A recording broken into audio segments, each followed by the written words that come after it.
Hello दोस्तों। तो ये एक और वीडियो लेके आपके सामने हाजिर हूं। पहला एमसीक्यू हमारा है, विच of the following material is best example of amorphous material. तो अमॉर्फस मटेरियल क्या होता है? देखिए, आप ये कह सकते हैं जिसकी फिनिश ज्यादा हो, फिनिशिंग ज्यादा हो और ग्लास लाइक स्ट्रक्चर, ठीक है, जैसे ग्लास दिखता है वैसे ही मैंने आपको आंसर पहले बता दिया। तो ग्लास लाइक स्ट्रक्चर होता है तो उसको अमॉर्फस मटेरियल कहते हैं। तो इसमें right answer silver, brass, mica या ग्लास, तो इसका राइट आंसर होगा ग्लास। नेक्स्ट क्वेश्चन की ओर बढ़ते हैं। Kelvin Planck's law deals with the conservation of which of the following. तो कैल्विन प्लैंक का लॉ क्या है, अगर आपको पता है तो ज्यादा अच्छी बात है। तो कैल्विन प्लैंक ये कहता है कि 100% एफिशिएंसी कोई चीज नहीं दे सकती। 100% एफिशिएंसी मतलब जितना हम हीट दें उसको, एनर्जी दें, हीट एनर्जी, उतना ही वर्क में कन्वर्ट हो जाए, 100% वर्क में कन्वर्ट हो जाए, ऐसा नहीं हो सकता। भूल जाओ। तो अगर 100 का तेल डलवा रहे हो तो उसमें से 60 रुपए का तेल ही आपके काम आता है, ठीक है। जो 40 रुपए का तेल है वो बर्बाद जाता है। वो ये सिर्फ इतनी बात कहना चाहता है, वो हीट में प्रोड्यूस इधर उधर जाओ निकल जाती है हीट इंजन के, है ना। तो इंजन देखना कितना गर्म होता है, तो वहां से जो हीट निकल जाती है वो वेस्ट निकल जाती है। तो कहता है कि आप 100% एफिशिएंसी नहीं ले सकते। तो ये किसके बारे में बातें कर रहा है? हीट को वर्क में कन्वर्ट करने के लिए। तो ये कंजर्वेशन किसकी है, किसके बारे में कैल्विन प्लैंक बात करेगा? हीट इनटू वर्क में, उसकी बात करेगा। नेक्स्ट क्वेश्चन की ओर चलते हैं। When the load increases on the machine, the governor sleeves moves. तो गवर्नर, अगर आपको समझ आ रखा है गवर्नर तो बहुत अच्छी चीज है, नहीं तो मैं ऊपर एक लिंक दे रहा हूं गवर्नर के बारे में, पहले आप पढ़ लीजिए। कुछ इस तरह से मेरे पास इसकी डिजाइन होता है, ठीक है। और मेरी ड्राइंग बहुत गंदी है, प्लीज माफ करना।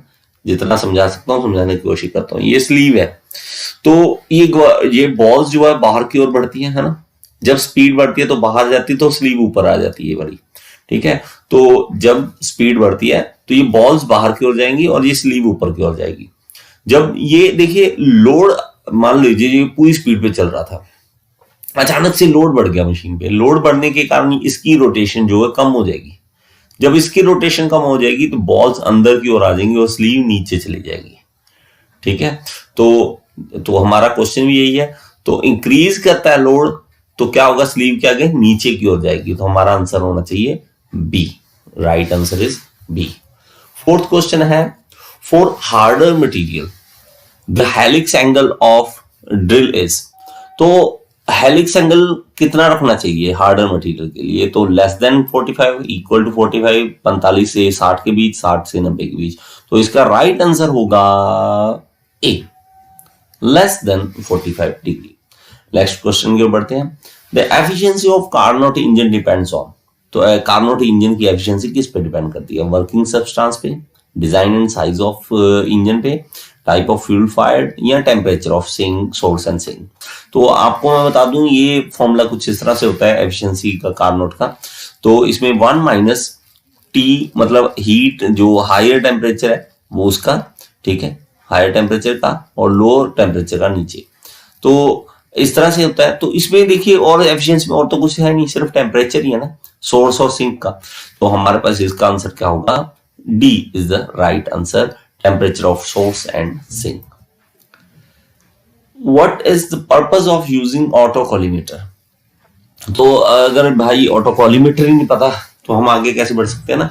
तो ऑटो कॉलिमेटर ही ना पता हो तो आप, इसीलिए बेटा प्रैक्टिस क्या चीज है? प्रैक्टिस यही चीज है, बार बार करने से हमें पता होता है कि हम क्वेश्चन जो कर रहे हैं वो है क्या है। तो कुछ भी नहीं यार, सच में बताऊं तो, ठीक है, थ्योरी है, थोड़ी थोड़ी बातें हैं, हम जो छोड़ जाते हैं हमारे लिए वो मुश्किल रहता है। तो मैं कोशिश ये कर रहा हूं कि आपको कोई भी टॉपिक छोड़ूंगा, धीरे धीरे आपको सारे टॉपिक करवा दूं।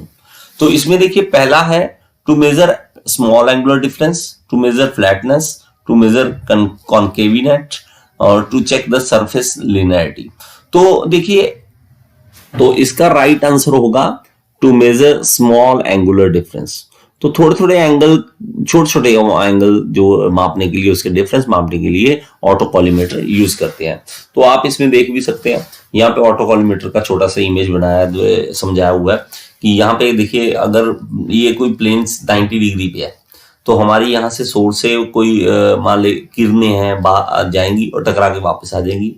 और मैंने क्या किया, इसी को इस प्लेन को थोड़ा सा एंगल पे टिल्ट कर दिया, तो थोड़ा सा टिल्ट करने से इसकी जो रेज वो अलग पॉइंट पे यहाँ पे आ जाएंगी। वहां से हमें एंगल पता लग जाएगा कि कितना, ये फोकल प्लेन है ना, इसको पता लग जाएगा कितने एंगल पे वो टिल्ट हो गई है। तो वो जो एंगल टिल्ट किया है हम वो एंगल पता कर सकते हैं। तो ये स्मॉल एंगुलर डिफरेंस देखने के लिए होता है। The wet bulb depression is 0 when relative humidity is equal to. अब वेट बल्ब डिप्रेशन होता क्या है, देखिए दो टेम्परेचर होते हैं ना, wet bulb temperature W wet bulb temperature और ड्राई बल्ब टेम्परेचर, इन दोनों को माइनस करते हैं जब, तो हमारे पास क्या आता है, वेट बल्ब डिप्रेशन आता है। वेट बल्ब डिप्रेशन आता है। तो ये कहता है कि ये 0 होता है, 0 होता है तो रिलेटिव ह्यूमिडिटी किसके बराबर होगी। तो रिलेटिव ह्यूमिडिटी क्या होती है कि कितने परसेंट पानी है, 1 किलोग्राम हवा में कितने परसेंट पानी है या वाटर वेपर है। तो उसके लिए आपके पास अगर आपको साइक्रोमेट्री चार्ट देखना आता है तभी इसका आंसर दे सकते हैं। तो मैंने साइक्रोमेट्री समझा रखा है, आप एक बार लिंक ऊपर दे रहा हूं, उसे क्लिक करके देख सकते हैं। यहाँ पे देखिए ये होता है, मेरे पास साइक्रोमेट्री चार्ट होता है, इसमें ये हमारे पास ये सीधी लाइनें हैं ड्राई बल्ब टेम्परेचर की हैं, ये वेट बल्ब टेम्परेचर की हैं। तो यहाँ पे रिलेटिव ह्यूमिडिटी होती है। जब देखिए ये रिलेटिव ह्यूमिडिटी 10%, 20, 30, ये 100% हो जाती है ना, यहाँ पे 100%, ये 100% की लाइन है, 90 के बाद 100%। यहाँ पे कहीं पे भी पॉइंट में लेके आएंगे ना, देखिए तो मेरे पास यहाँ पे आ गया, मान लेते हैं, ठीक है, यहाँ पे आ गया, तो हमारे पास यहाँ पे ड्राई बल्ब टेम्परेचर और वेट बल्ब टेम्परेचर उनका जो डिफरेंस होगा वो 0 हो जाएगा। तो इसी हिसाब से आप इसको समझ सकते हैं। यहाँ पे देखिए शायद वेट बल्ब टेम्परेचर की पूरा दे नहीं रखा है इस ग्राफ में, एंथैल्पी का दे रखा होगा, तो एंथैल्पी का दे रखा है। तो वेट बल्ब टेम्परेचर का यहाँ पे एक लाइन आती है, ठीक है, यहाँ पे एक लाइन आती है वेट बल्ब टेम्परेचर की। तो आपका वेट बल्ब टेम्परेचर जितना होगा, ठीक है, ड्राई बल्ब जितना होगा उतना ही वेट बल्ब टेम्परेचर आता है। तो वो 100% रिलेटिव ह्यूमिडिटी पे होता है। तो हमारा इसका राइट आंसर जो होगा वो होगा 100%। नेक्स्ट क्वेश्चन को पढ़ते हैं। What is the purpose of ratchet screw in a micrometer screw gauge. तो स्क्रू गेज में रेटचेट जो स्क्रू होता है उसका क्या फायदा है, to lock the dimension, to impart blow motion, to maintain sufficient and uniform pressure, ठीक है, टू अलाउ जीरो एडजस्टमेंट। तो ये देखिए ये होता है हमारे पास माइक्रोमीटर। इसमें सारे पार्ट्स एक बार देख लीजिए। देखिए हमारे पास ये मेन जो पार्ट बता दूं आपको, ये एनविल है, ये स्पिंडल है जो मूव करती है, ये लॉक नट है, ये स्लीव है, यहाँ पे ये ग्रिप है और थिम्बल बोलते हैं जिसे, यहाँ रेटचेट है, ये सी फ्रेम है। तो ये रेटचेट किस लिए होता है, तो ये जब आप डायमेंशन पूरी यहाँ पे कोई फिक्स करके और उसे रोटेट कर देते हो, फिक्स कर देते हो, तो इसकी प्रेशर सही मेंटेन करने के लिए रेटचेट लगा होता है। तो प्रेशर ताकि पूरा पूरा पड़े, ना ढीला रह जाए ना टाइट हो ज्यादा, क्योंकि 0.01 mm तक ये लीस्ट काउंट होता है, इसलिए हमें इसका प्रेशर सही तरीके से देखना होता है। तो इसका आंसर जो राइट आंसर होगा वो होगा सी इज द राइट आंसर। तो सफिशिएंट प्रेशर बनाने के लिए होता है। नेक्स्ट क्वेश्चन 9th है, the size of abrasive grains in abrasive jet machining. तो ये कहता है कि अब्रेसिव ग्रेन्स जो है अब्रेसिव जेट मशीनिंग में कितने माइक्रोन्स के होने चाहिए।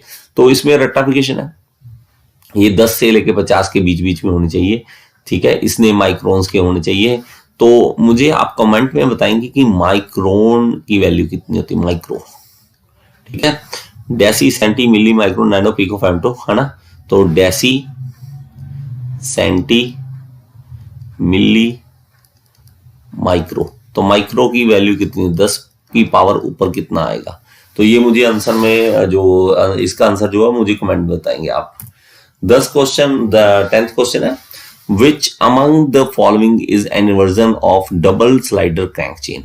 तो डबल स्लाइडर क्रैंक चेन की इन्वर्जन है, उसकी एग्जांपल बतानी है। तो बीम इंजन, देखिए बीम इंजन तो नहीं होता, बीम इंजन हमारे पास एक तरफ देखिए, मैंने पहले भी समझा रखा है बीम इंजन को। तो हमारे पास इस तरह से होता है, यहाँ पे हमारे पास क्रैंक आती है, क्रैंक और स्लाइडर मोशन आ जाता है, तो यहाँ पे डबल स्लाइडर नहीं होता। हाँ, एलिप्टिकल ट्रेमल, यस, एलिप्टिकल ट्रेमल में हमारे पास देखना होगा, उसमें हमारे पास जो होता है डबल स्लाइडर होता है, यहां भी एक स्लाइडर होता है, यहां भी एक स्लाइडर होता है, जो कि मूव करते हैं। तो इसका राइट आंसर होगा बी। देखिए एक बार देख लीजिए, कपल्ड व्हील ऑफ लोकोमोटिव, तो यहाँ पे कपल्ड व्हील भी है लोकोमोटिव का इस तरह से, उसमें डबल क्रैंक बनता है, डबल क्रैंक। तो हमारा राइट आंसर होगा बी, एलिप्टिकल ट्रेमल जिसमें डबल स्लाइडर होते हैं। Which of the following product does cupola produce? Cupola मतलब क्यूपोला फर्नेस। तो क्यूपोला फर्नेस क्या बताती है? Cast iron, pig iron, mild steel या रॉट आयरन। यहाँ रॉट आना चाहिए, रॉट आयरन। तो हमारे पास आंसर क्या बनेगा इसका? इसका आंसर बनेगा कास्ट आयरन। तो कास्ट आयरन मिलता है हमें क्यूपोला फर्नेस से। नेक्स्ट क्वेश्चन देखते हैं। Draft tube is used in reaction turbine. तो देखिए ड्राफ्ट ट्यूब जो होती है, ट्यूब क्या करती है? Draft tube actually kinetic energy को प्रेशर एनर्जी में कन्वर्ट कर देती है। जो हमारे पास काइनेटिक एनर्जी बची होती है उसको प्रेशर एनर्जी में कन्वर्ट कर देती है। तो इसका राइट आंसर होना चाहिए B, convert the kinetic energy into pressure energy by gradually expansion of flow cross section. तो एक्सपेंशन मतलब धीरे धीरे वो एक्सपैंड कर देता है उसका एरिया यहां पे। तो काइनेटिक एनर्जी को प्रेशर एनर्जी में कन्वर्ट कर देती है। क्या कौन कर देती है? Draft tube. Next question 13 question, Gantt chart is applicable for. तो यार ये बड़े बार बार क्वेश्चन आते हैं, इसको ज्यादा पढ़ लीजिए, और सारी थ्योरी है, कोई भी इसमें फॉर्मूले आए नहीं आएंगे ज्यादा, है ना। ये मोस्टली एसएससी जेई में ना थ्योरी की बातें करते हैं, और ये सबसे मेन पेपर होता है हमारा। तो इसलिए जेई के पेपर में अगर आप तैयारी कर रहे हो तो इसकी ज्यादा तैयारी कर लो। तो टाइम स्टडी है, motion study, sales forecasting, production scheduling. तो इसका राइट आंसर होगा डी, प्रोडक्शन शेड्यूलिंग के लिए गैंट चार्ट यूज किया जाता है कि कब काम पूरा हो जाएगा हमारा, प्रोडक्शन कैसे चलेगी, है ना, कब खत्म हो जाएगी। तो गैंट चार्ट यूज करते हैं। 14th क्वेश्चन है, design of shaft made of brittle material is based on. तो शाफ्ट कोई है और वो ब्रिटल मटेरियल की है, तो उसका डिजाइन जो कर रहा है वो किस पे बेस होगा? Guest theory, Rankine theory, Saint Venant's theory, von Mises theory. तो इसमें जो राइट आंसर होगा वो होगा बी, रैंकाइन थ्योरी पे बेस होगा। 15th क्वेश्चन है, surface tension on soap bubble is given bye.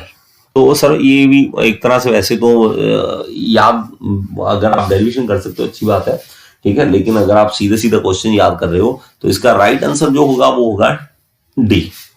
इसका मैंने ना थोड़ा रट्टा सा मार रखा है, आपको अच्छा लग गया तो देख लेना। देखिए मेरे पास मान लो कि पाइप है, तो पाइप में से पानी फ्लो कर रहा है। तो वो क्या है? पानी फ्लो करना क्या होता है? जेट। ठीक है, यहां से जेट आ रहा है पानी का, तो आप उसका याद कीजिए। जेट के बाद अभी कहानी है छोटी सी, जेट के बाद यहां से क्या निकलेगा? पानी की बूंदे निकलेंगी, पानी निकलेगा ना, पानी की बूंदे निकलेंगी। वो पानी की बूंदे मतलब ड्रॉप ऑफ वाटर, तो ये नीचे जाके गिरेगा तो बबल बन जाएंगे, बबल बन जाएंगे।